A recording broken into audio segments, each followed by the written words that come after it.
Hi students, welcome back to my channel Get in Bio World. So our today's topic is mitochondria, and now we will see about mitochondria. Mitochondria in singular form it is called mitochondrion, unless specifically stained are not easily visible under the microscope. If we stain the microbial cell, then the mitochondria get colored or stained, then we easily see the under the microscope. So the number of mitochondria per cell is variable depending upon the physiological activity of the cell. Means in some bacterial cell the mitochondria is increase in number, and some bacterial cell it is less in number, and these variable numbers of the mitochondria depend upon the physiological activity of the cell. So in terms of the shape and size is also considerable degree of variability is absorbed. Typically it is sausage shaped or cylindrical. It is typically sausage shaped or cylindrical and having a diameter of 0.2 to 1 micron. An average it is 0.5 micron in diameter, and its length is 1.0 to 4.1 micron meter. And each mitochondria is double membrane bound structure, and this double membrane bound structure is consist of the outer membrane and the inner membrane, dividing its lumen distinctly into two aqueous compartment. This mitochondria it is consist of the outer membrane and the inner membrane, and this inside the inner membrane the lumen is present. Lumen means the inside the part of this membrane is called as the lumen, and this lumen is distinctly into the two aqueous compartment, that is outer compartment and the inner compartment. This lumen is divided into outer compartment and the inner compartment. The inner compartment is called as the matrix. Means inside the cell inner membrane is present, and inner membrane consists of the lumen, and this lumen consists of the matrix. Means some fluid like structure is present in the lumen, which is called as matrix. And now the outer membrane forms the continuous limiting boundary of the organelle.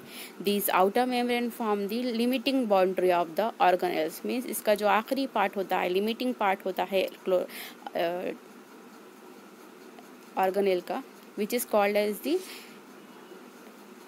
continuous limiting boundary of the organelle. Now this inner membrane forms a number of infoldings called the cristae, and this inner membrane forms a number of infoldings which is called cristae. Inside the organelles some infoldings are present which is called as cristae, and this cristae in singular form called crista, which is present towards the matrix. It is present towards the matrix. Understand all of you? Now we will see the figure of the mitochondrion. This is the outer membrane, this is the inner membrane, and between this outer and inner membrane intermembranous space is present, and this inner membrane it consists of its inner side matrix is present which is completely filled, and this matrix consists of the inside folding, and this inside folding is called as the cristae, and this cristae is present inside the inner membrane, and this outer membrane is consist of the limiting boundary structure of the organelle. Understand all of you? These are the longitudinal section of the mitochondrion. Understand?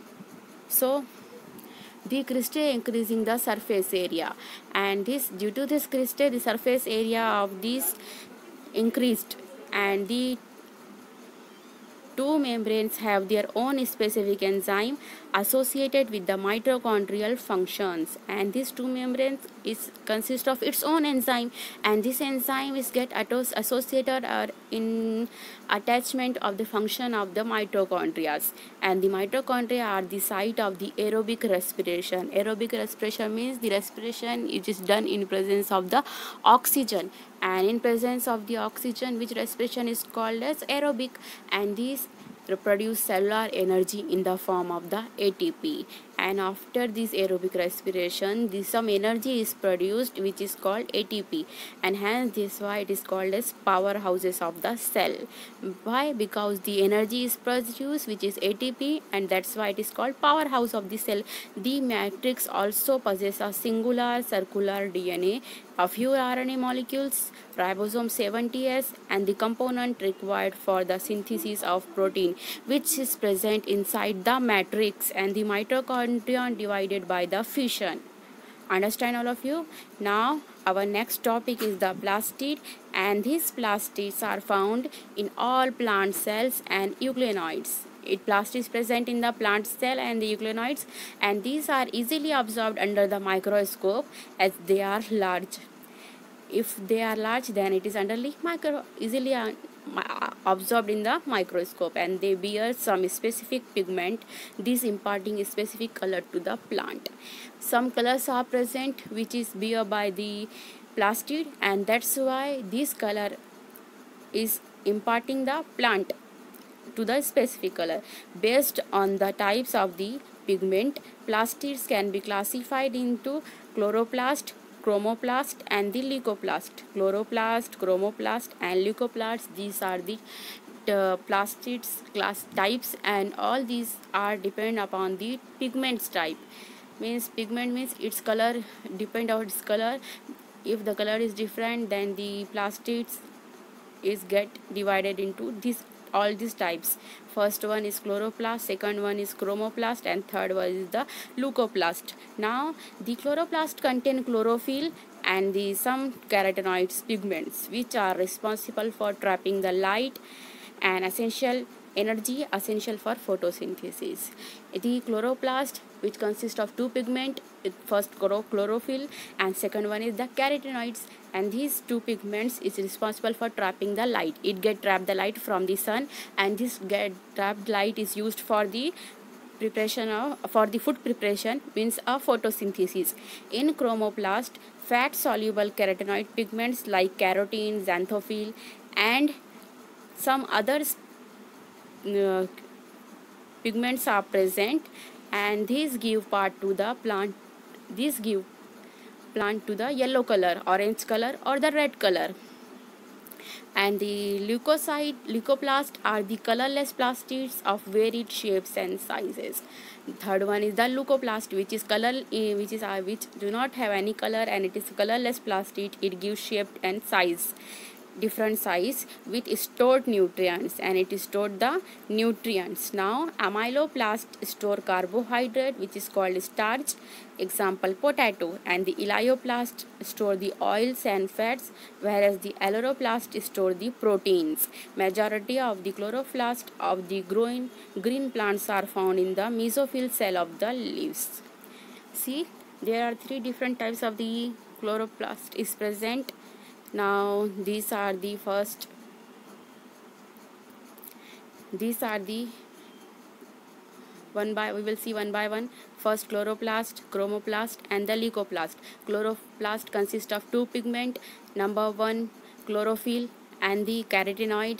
Second one is the chromoplast, which consists of different carotenoid pigments. It gives plant two different colors, means first orange, yellow, and the red in color, and last one is the leucoplast is present, which is colorless plastid, and it is a different shape and size, and it store the different nutrients. First, some amyloplasts store the carbohydrate, some elaioplast store the fat, while the aleuroplast store the protein.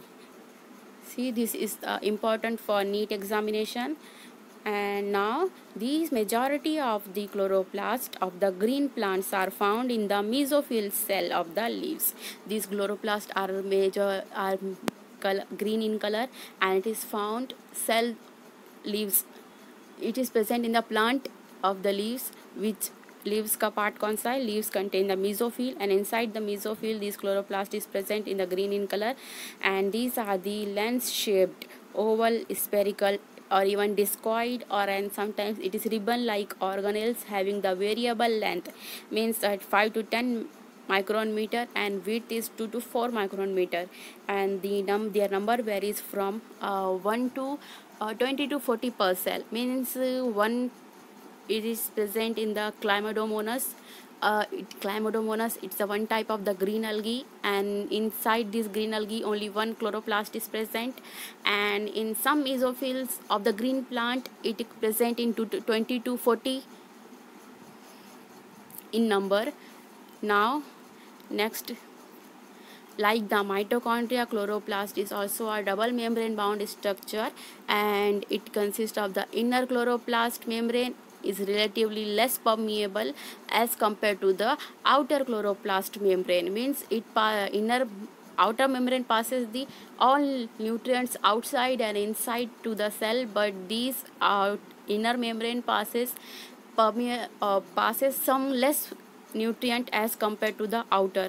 That's why it is less permeable as compared to the outer. So the space limited by the inner membrane of the chloroplast is called the stroma. Means inside the inner membrane some space is present which is called as the stroma, and a number of organized flattened membrane sacs present which is called as thylakoid. Now in the stroma number of the sacs are present which is called as thylakoid. This type of structure is called as the membranous sacs, which is flattened, means flat structure is present, is called as thylakoid, and is present in the stroma. Now we will see in the figure. This is the figure of the sectional view of the chloroplast. This is the outer membrane, this one is the inner membrane, and this inside in the inner membrane the stroma is present, and this stroma consists of the flat membranous sac. See, this is the membranous like sac is present which is called as the thylakoid, and this thylakoid is placed one upon another, means एक दूसरे के ऊपर रखे होते हैं like a coin. This is called as the granum, and when this thylakoid of the granum is get attached to each other is called as the stromal lamellae. See, this get attached to one another which is called as stromal lamellae. When it is only the sac like membranous sac is flat membranous sac is present, it is called thylakoid. When this membranous sac or thylakoid it kept on one another, then it is called as the granum, and this granum of thylakoid of the granum is get attached to one another is by through the stromal lamellae. So we will see in detail. The thylakoids are arranged in a stacks like the piles of the coin called grana. अब इसको बोलेंगे when thylakoids arranged in the piles of the coin, एक दूसरे के ऊपर रखे ऐसे arranged हो गए, kept on one another. This is called as the grana, and these integral thylakoids. Now in addition there are the flat membrane tubules called as the stromal lamellae connecting the thylakoids of the different grana. See, these are the granum, 1 2 3, these are the granum, and this one is the another granum. When both these get attached or get connected, this is called as the membrane tubule, and through the membrane tubule this is called as the stromal lamella. What we called stromal lamella, and these lamella connected the two grana. So the membrane of the thylakoid encloses a space called lumen, and these stroma of the chloroplast contain the enzyme required for the synthesis of carbohydrate and the proteins. This stroma contains some enzymes, and this enzyme is help in the function of the carbohydrate and protein synthesis, and it also contains the small double-stranded circular DNA molecules and the ribosome. Some chlorophyll pigments are present in the thylakoids, and this ribosome of the chloroplast are smaller 70s, and the cytoplasmic ribosome are in 80. So guys, our next topic is ribosome, and these ribosome are the granular structure, means it look like a granules which is first absorbed under the electron microscope as a dense particle which is present inside the cell. It look like granules which is dense particle, and these first of all absorbed by the electron microscope by George Palade in 1953. This is important for NEET examination, and they are composed of ribonucleic acid RNA, and proteins are surrounded by the any membrane, are not surrounded by any membrane. This is composed of the ribonucleic acid and the protein, but it is not surrounded by any membrane. The eukaryotic ribosomes are 80S, while the prokaryotic ribosomes are 70S, and here S is stand for the sedimentation coefficient. It is indirectly is a measure of the density and the size. Means sedimentation coefficient, it denotes the S, and this S is indirectly measure the density and the size. Both 70S and 80S ribosome are composed of two subunits. See, these are the subunit.